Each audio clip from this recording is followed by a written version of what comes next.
Hello everyone, welcome to my YouTube channel English literature zone. आज के video में हम लोग और टू द वेस्ट वाइंड जो कि पीबी शैली की काफ़ी फेमस पोएम है उसके बारे में पढ़ेंगे।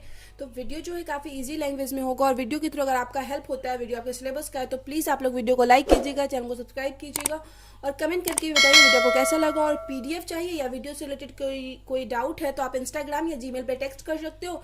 इंस्टाग्राम का भी लिंक आपको चैनल के अबाउट में मिल जाएगा और जीमेल भी, और वीडियो के डिस्क्रिप्शन में भी आपको इंस्टाग्राम और चैनल और जीमेल का लिंक मिल जाएगा। वीडियो शुरू करते हैं। और to the west wind is one of the greatest and most powerful और ग्रेटेस्ट ऑड है in English literature. English literature का मतलब अंग्रेजी साहित्य का। अब ऑड क्या होता है?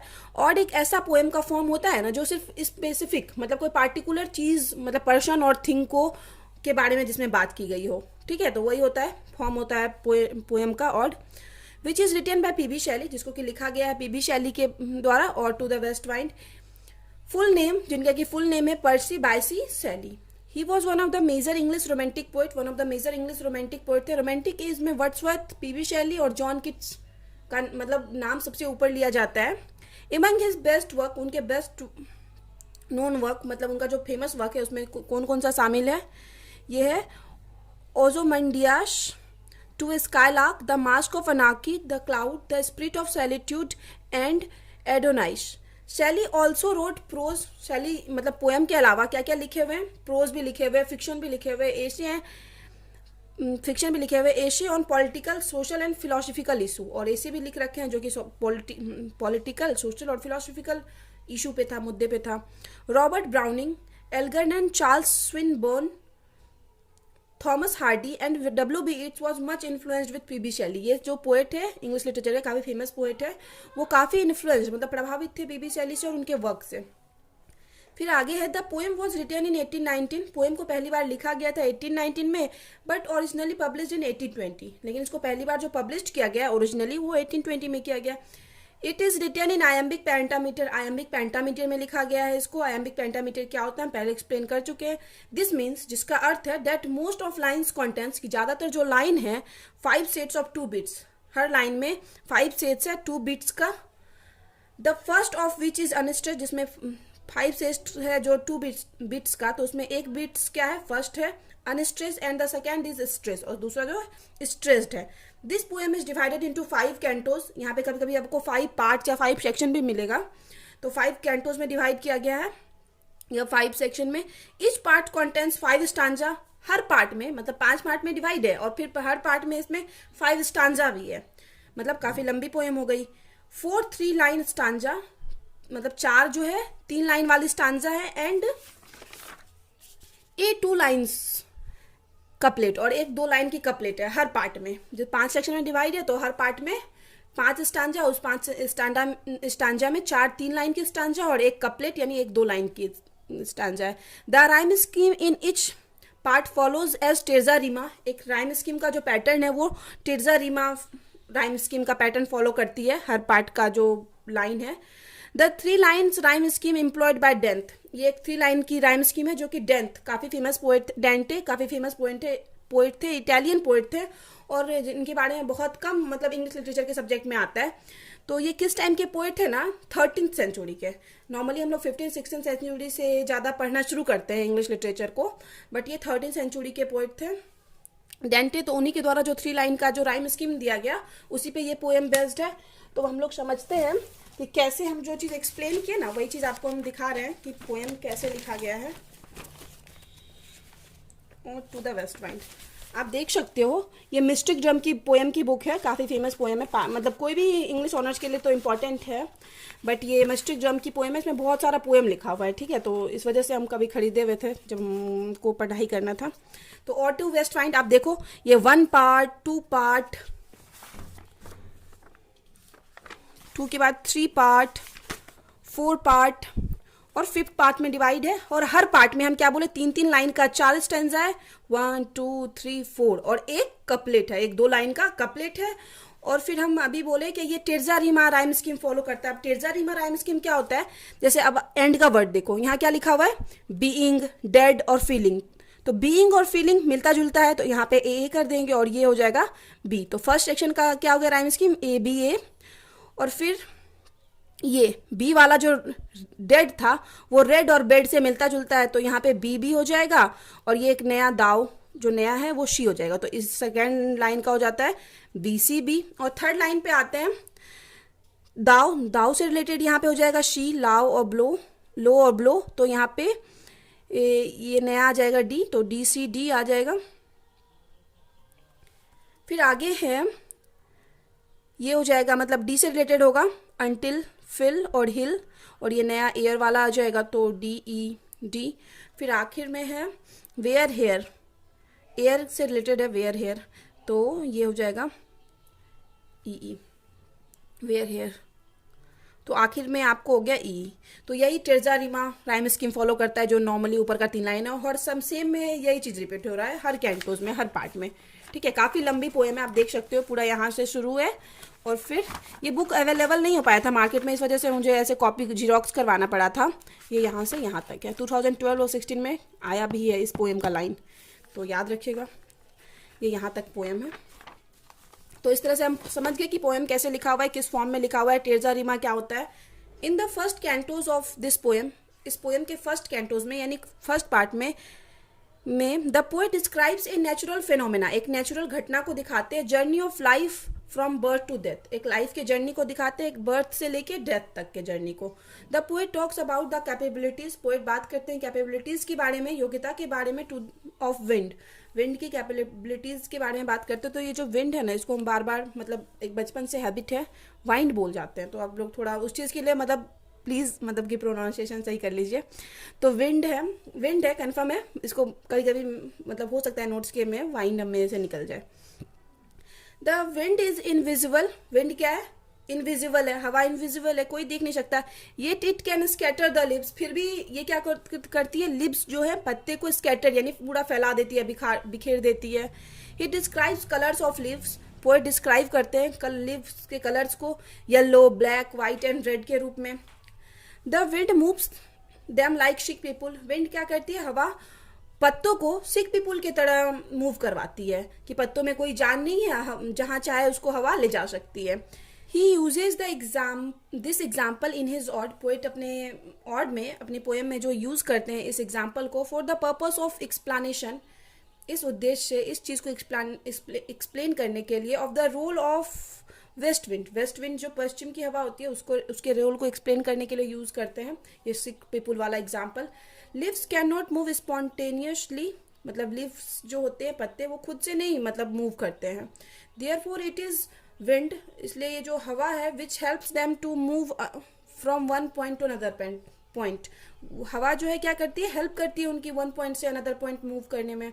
फिर आगे है, पोएट फर्दर सेज, पोएट आगे कहते हैं, इट इज द विंड, वह मतलब यह हवा है, that spreads the seeds in autumn and buries them, spread करवाती है क्या, सीड्स को ऑटम, हवा के थ्रू क्या होता है, पत्ते तो इधर से उधर मूव करते हैं और जो सीड्स है वो भी इधर से उधर उड़ के चले जाते हैं, और जो नीचे क्या हो जाते हैं, ब्यूरिज यानी दफन हो जाते हैं। The seeds start growing in the spring season, और यही सीड्स जो अभी मतलब ऑटम सीजन में नीचे जमीन के नीचे दब गए हैं, वो स्प्रिंग सीजन में क्या हो जाते हैं, ग्रोइंग बढ़ने लगते हैं। If the west wind is melancholic, west wind क्या है, विषादपूर्ण है, मतलब दुख देती है, कष्ट देती है।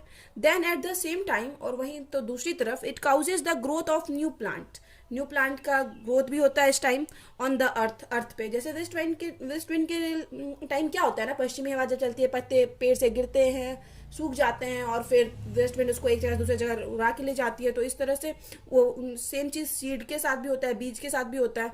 तो इससे क्या होता है कि नए पौधे उत्पन्न हो जाते हैं। तो इस वजह से वेस्ट विंड जो है कहीं एक दुख का कारण है, तो कुछ अच्छाई भी है इसमें।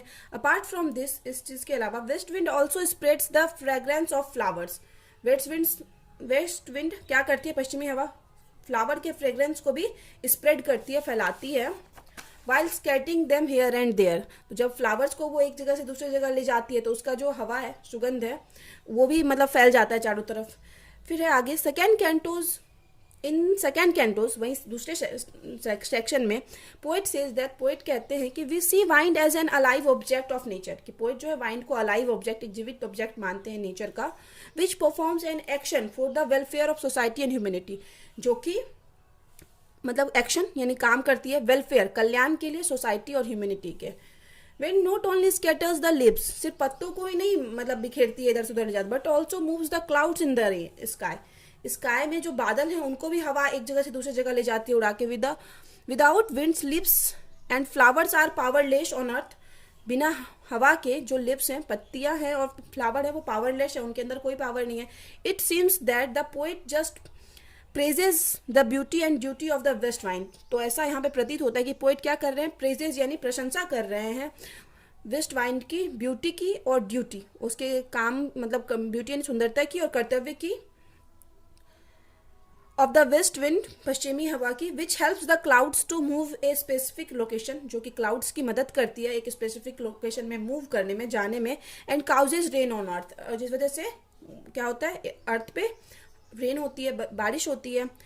Now here we can observe that, अब हम यहाँ पे देख सकते हैं, every romantic poet has his specific attributes, हर रोमांटिक पोएट का एक अपना विशेष गुण होता है। Similarly it is Shelley's poetry, same इसी तरह सैली की पोइट्री में भी है।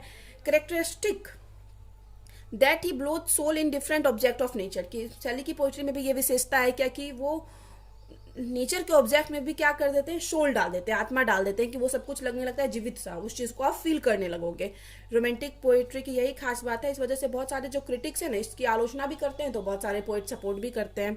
इन थर्ड कैंटोस, अब तीसरी कैंटोस थर्ड पार्ट है, the poet uses blue Mediterranean crystalline streams, blue Mediterranean एक मतलब पानी जो चारों तरफ से जमीन से घिरा हुआ हो वैसा क्षेत्र, एंड क्रिस्टलाइन स्ट्रीम्स, क्रिस्टल मतलब स्वच्छ पानी का जो धारा होती है।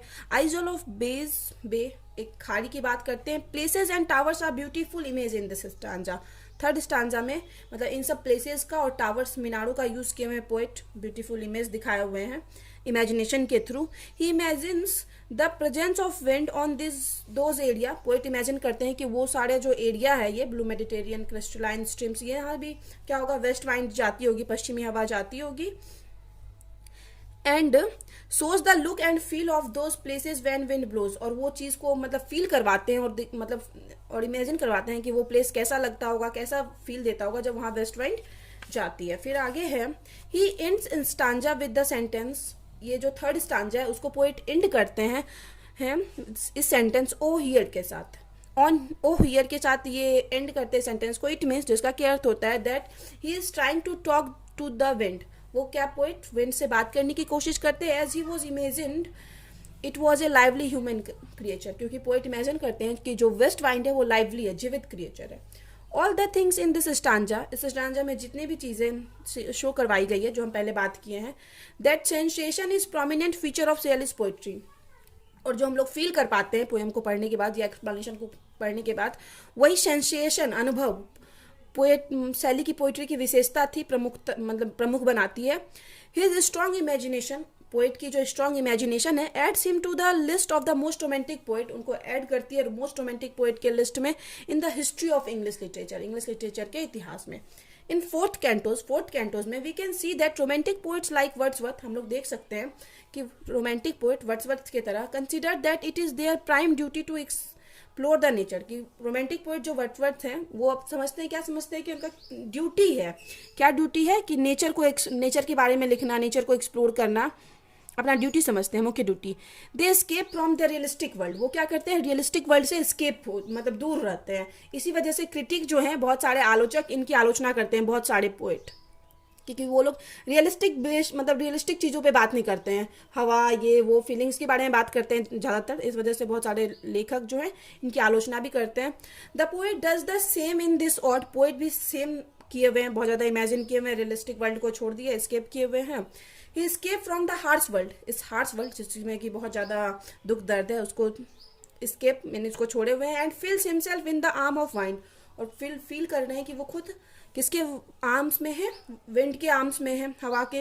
विच we can seen in this line, जो कि हम इस लाइन्स के थ्रू समझ सकते हैं, ये लाइन दिया हुआ है पोएम का। फिर आगे है थोड़ी बड़ी मतलब थोड़ा बड़ा नोट्स है, क्योंकि पोएम भी काफ़ी बड़ी थी।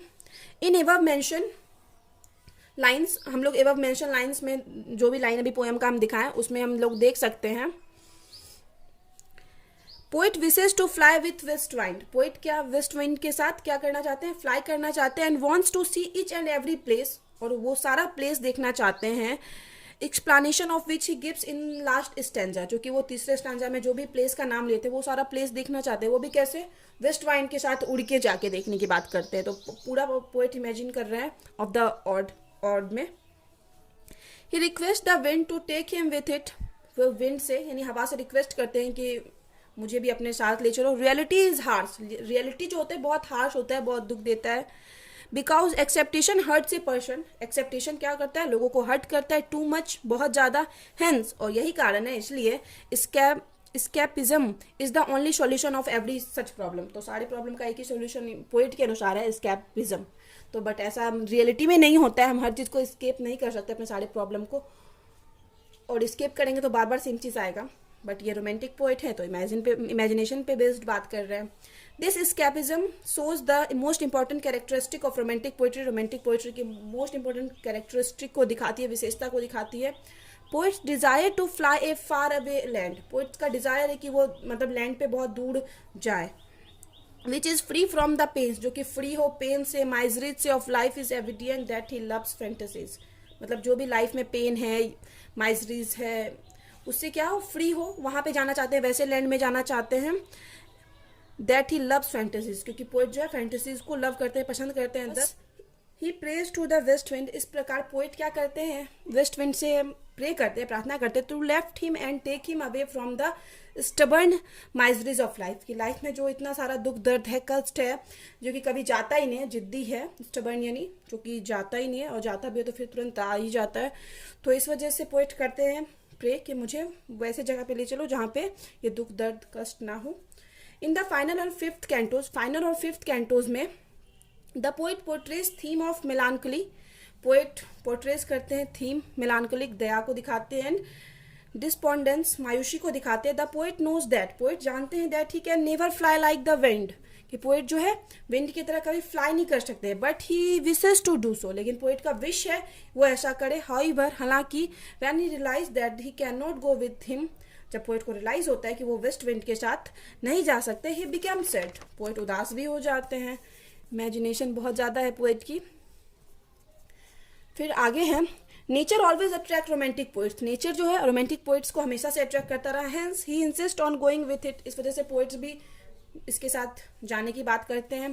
डिस्पाइट द फैक्ट, मतलब फैक्ट को जाने बिना, that it is impossible for him to go and fly with the wind, क्योंकि ये फैक्ट को जाने बिना, मतलब जानते हुए भी पोइट मतलब करते हैं, जाना चाहते हैं, जानते हैं पोइट कि ये सब चीज़ इम्पॉसिबल है, फिर भी वो फ्लाई करना चाहते हैं विंड के साथ, हवा के साथ। ही वो रिक्वेस्ट करते हैं that he wants to be a part of west wind, कि वो पोइट जो रिक्वेस्ट करते हैं कि वो वेस्ट वाइंड के पार्ट बनना चाहते हैं। Until the spring comes and takes over the winter, जब तक कि स्प्रिंग नहीं आ जाता और विंटर मतलब शुरू नहीं हो जाता। फिर undoubtedly in the final stanza, और इस तरह से अंतिम के स्टांजा में ऑफ द पोएम के, the poet praises the destructive power of west wind, west wind की विनाशक पावर को एक्सप्लेन करते हैं, उसकी प्रशंसा करते हैं, and wants to be part of it, और उसके पार्ट बनना चाहते हैं। The poem though does not seems to political और सोशल फ्रॉम एनी एंगल, मतलब किसी भी एंगल से ये पॉलिटिकल और सोशल फॉर्म को नहीं दिखाता है। येट हालांकि some critics argue that there are certain elements in this poem that makes it social, और वहीं कुछ पोएट या कुछ क्रिटिक, आलोचक है, इस चीज़ के बारे में डिस्कस करते हैं कि ढेर सारा एलिमेंट, ढेर सारी चीज़ें ऐसी है जो इसको सोशल वर्ड से जोड़ती है। पोइट इमेजिन कर रहे हैं, बट इमेजिनेशन वाली पोइट्री की यही बात होती है कि हर इंसान, हर पोइट अपने अपने हिसाब से अलग अलग मीनिंग उसका निकाल सकता है। तो इस वजह से कुछ पोइट बोल रहे हैं यहाँ पे क्या कि ये सोशल वर्ल्ड से रिलेटेड है। Shelley talks about social change, Shelley क्या make it social, Shelley talks about social change, तो सैली सोशल चेंज के बारे में बात करते हैं। ही सोज दैट, वह दिखाते हैं, the society is moving towards, कि सोसाइटी आगे बढ़ रही है, destruction and portrays change as the law of nature, destruction और चेंज को लॉ ऑफ नेचर के रूप में पोइट्स पोर्ट्रे किए हुए हैं, व्याख्या किए हुए हैं। 10 इस प्रकार ode to the west wind by PB Shelley is the best ode of English literature, English literature का बेस्ट ऑर्ड है।